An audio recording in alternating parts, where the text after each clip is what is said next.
Hello, I'm Graham Horton and thanks for joining me for part 4 of this video tutorial series where I'm covering the Panasonic Lumix FZ80 camera for beginners.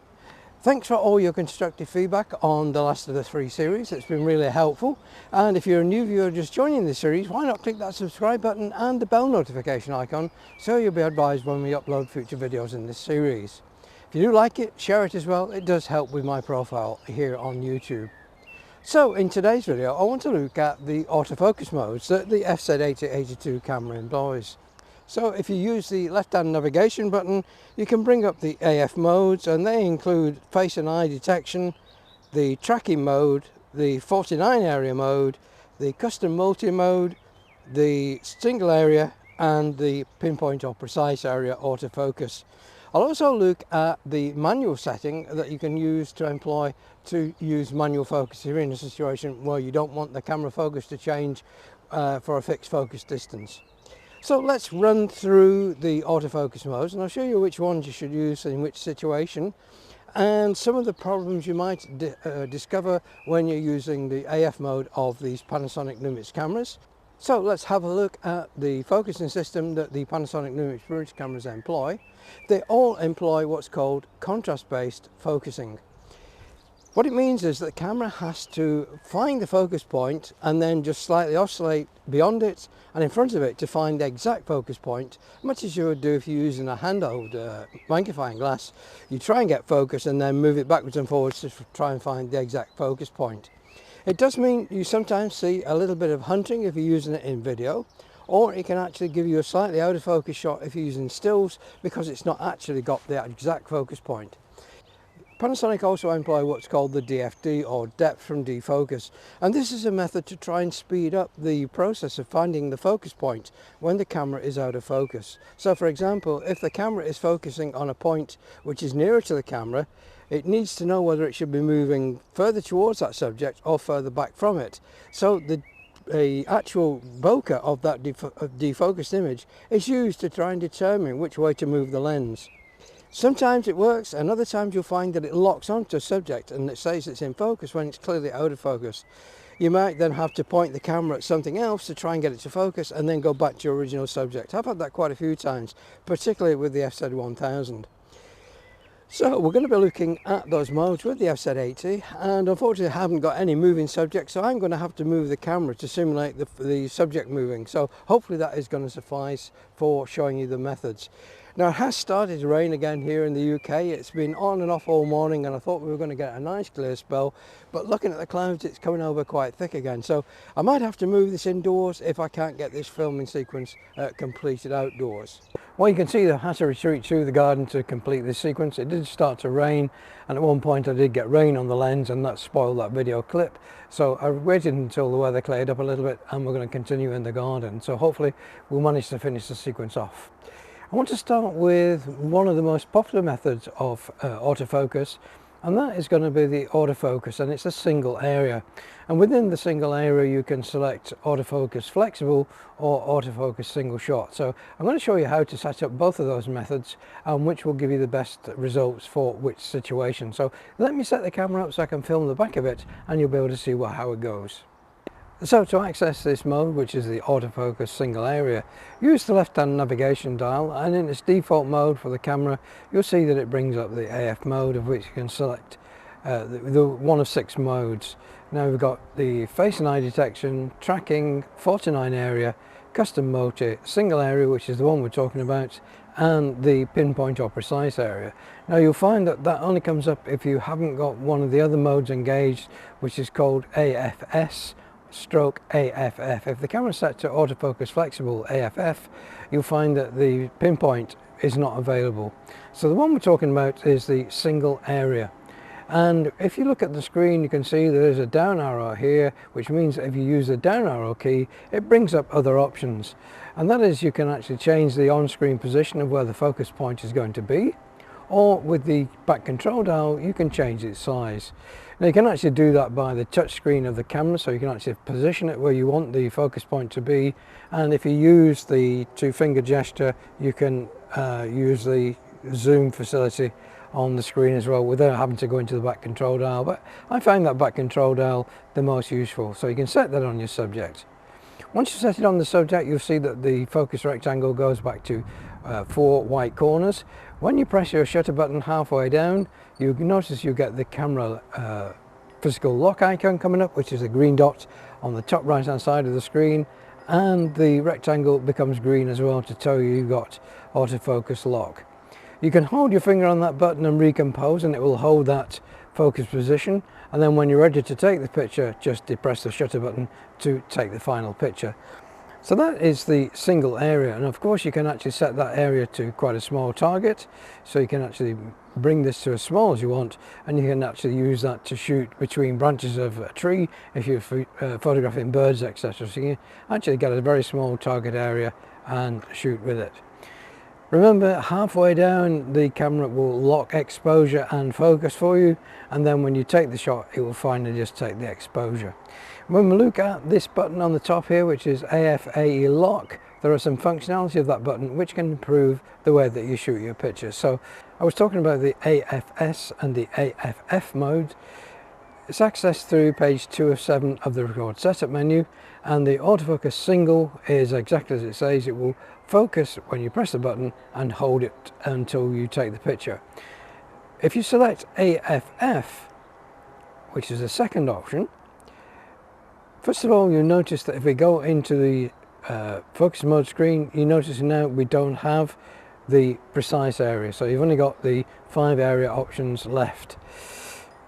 With AFF you'll find that when you push the button halfway down, the camera will lock the exposure, but it will continue to track any subject that's in the frame. So in this position I'm going to detach the camera and I'll show you what I mean. If we first of all consider the AFS mode, if I focus on my subject, I have to press the shutter button and hold it to hold the lock position. If the subject moves, or if the camera position moves, then you notice that the subject will go out of focus. If I move back to the original position, you'll find the camera is back in focus.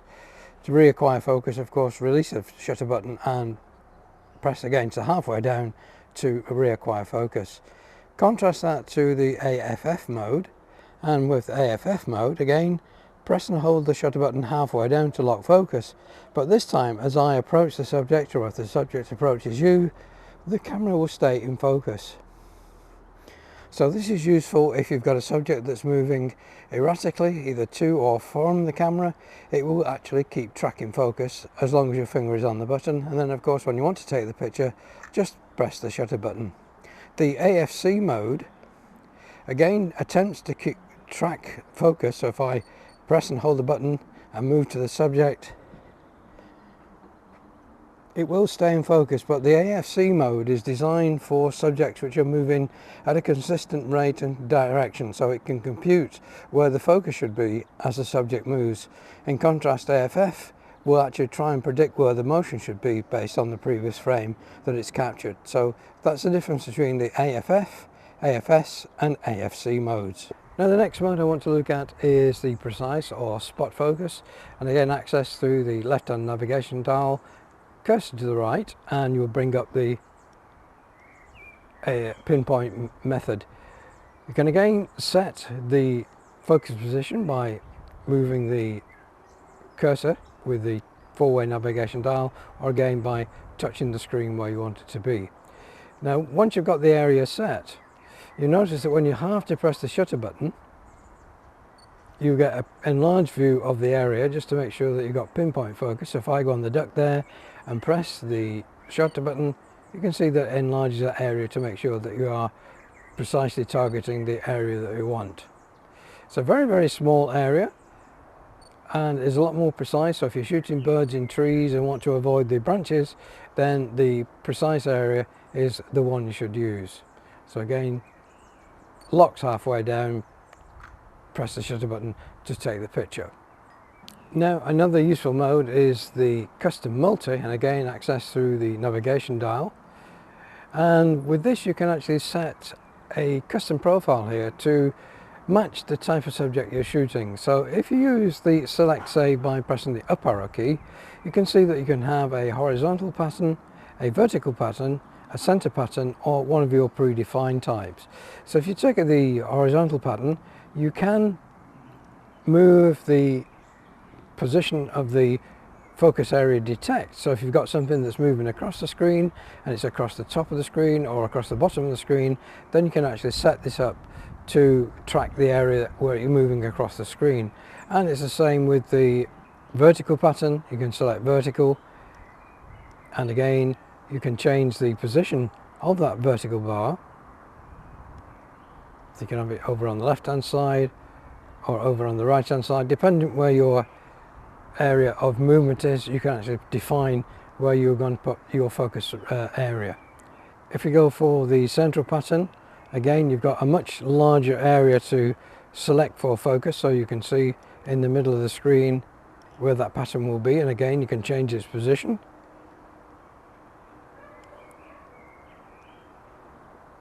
Function 2 to set it, and then whatever appears within those rectangles will be considered to be in focus. If you want to use a custom pattern, then select custom 1, 2 or 3. So if we select custom 1, if we use the down arrow key, we can actually program where we want our focus points to be by selecting that rectangle and turning it on or turning it off. Once you've got that set, you can then press function button 2, and that will now define that area, so that when you press the button for taking a picture, it will use those programmed areas. And you can save 3 patterns for different types of photography if you wanted to use that.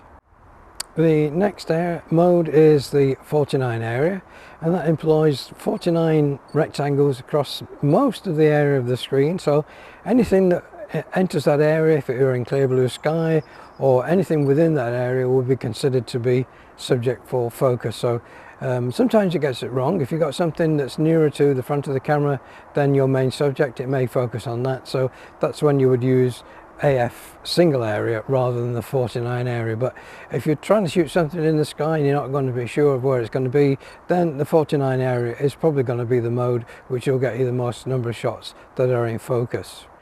Now the camera has quite a good autofocus tracking mode, and you can enable that again through the left hand navigation dial. So AF mode tracking, when you press the shutter button halfway down, you can select the target you want, or you can touch a screen. If I touch this duck here, you notice now we've got a very small yellow rectangle with a crosshair through it, and you can see as the camera's moving, that focus point is staying on the duck. So if I change position, or if your subject changes position, the camera will continuously track that point. So if you want to take the picture, then just press the shutter button and the camera will have focused on that point. And again, it will lock onto that. If the subject goes off screen and comes back on screen, it will attempt to try and find that area again, but if necessary, just touch the point that you want to be in focus and carry on. To cancel the tracking, use the left hand navigation bar, just touch it once and that will take off the lock from that area. If you want to lock it again, just touch the area you want to be considered to be the focus point, and it will stay tracking that point. Take the picture, and again it will reacquire that focus point when the camera's written to your SD card. Now we do have face and eye detect, and again select that from the left hand navigation dial, and it will use face and eye, and it will try and focus on the eye that's nearest to the camera. So let's just select that, and I will go in front of the camera, and it should be able to pick up my face and put a focus rectangle around it, and it should actually be able to pick up an eye and again put a crosshair in my eye. And if I turn my face slightly towards the camera, it should have picked up my left eye.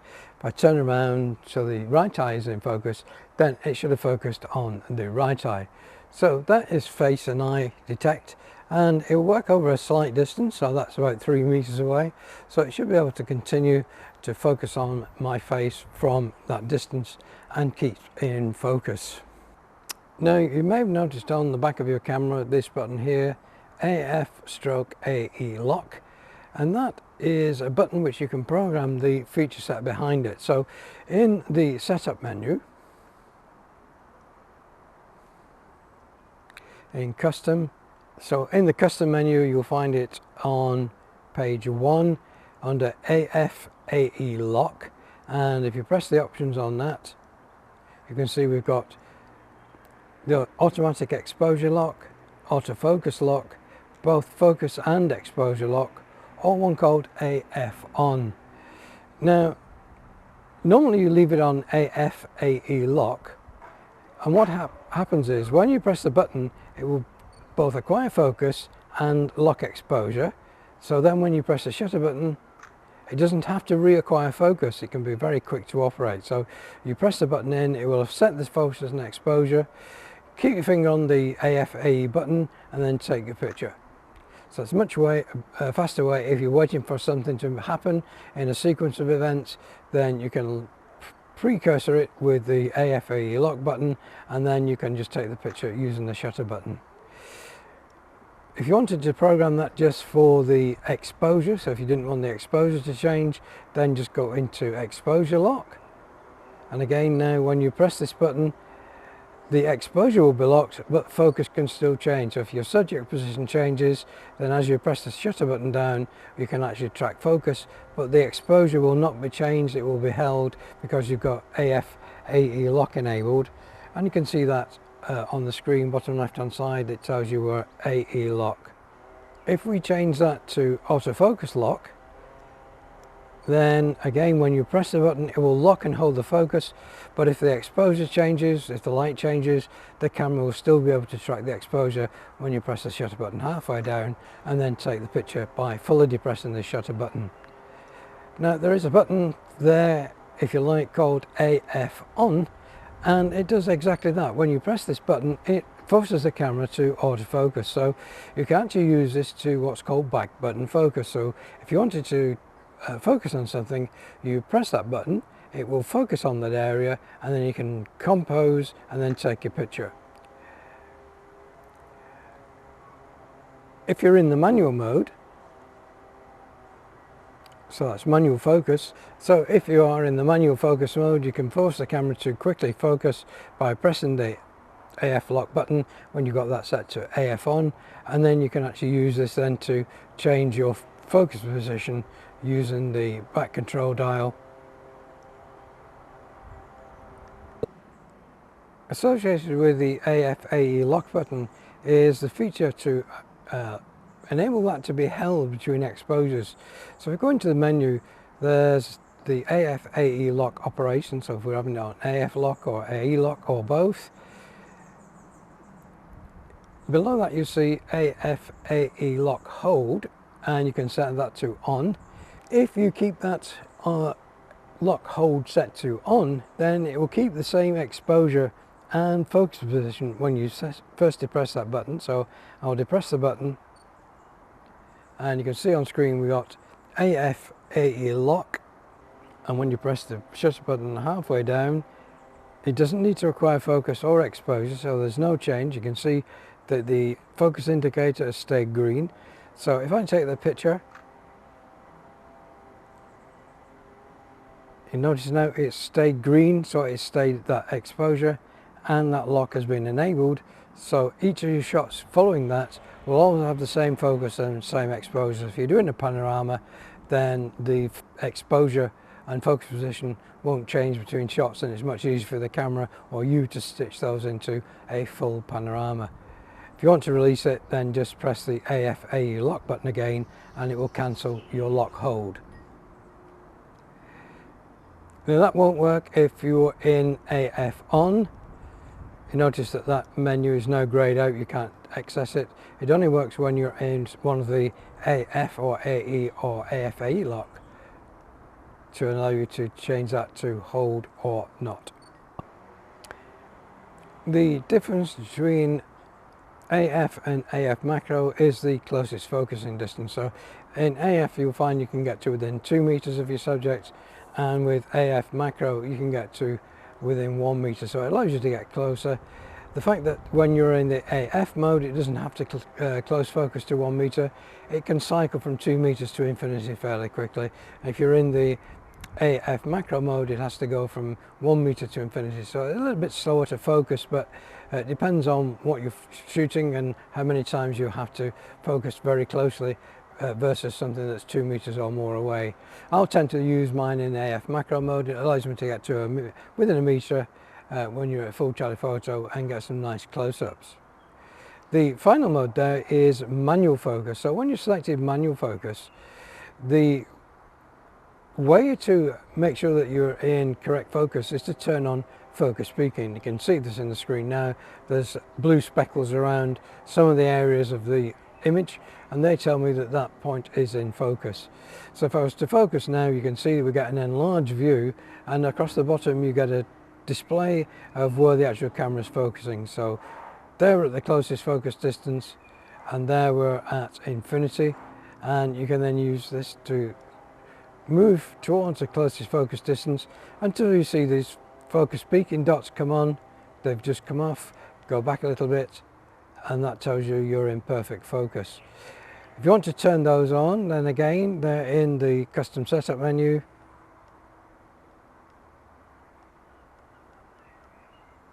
And with peaking, the first thing you do is set it, whether you want it to display lots of areas or small areas. The detection level, high or low, will determine just how sensitive it is to the operation. So normally leave it on high, and you can change the display color to blue, yellow, green or pink, and it depends on what color your subject is as to which one you'll choose. So if you're shooting outside, you want to have a contrast, say pink or blue or white, and then you can see on the screen that you can now change your focus point, and they will help you find that focus point by using that enlarged position and the dots. You can of course use the back control dial to change the degree of magnification up to 6 times to enable you to find the correct focus point. So as you can see, the FZ80 has lots of programmable features which enable you to set up the camera for your particular type of works, be it for focus lock or exposure lock or a combination of focus and exposure. You've got that feature set there to enable you to do that.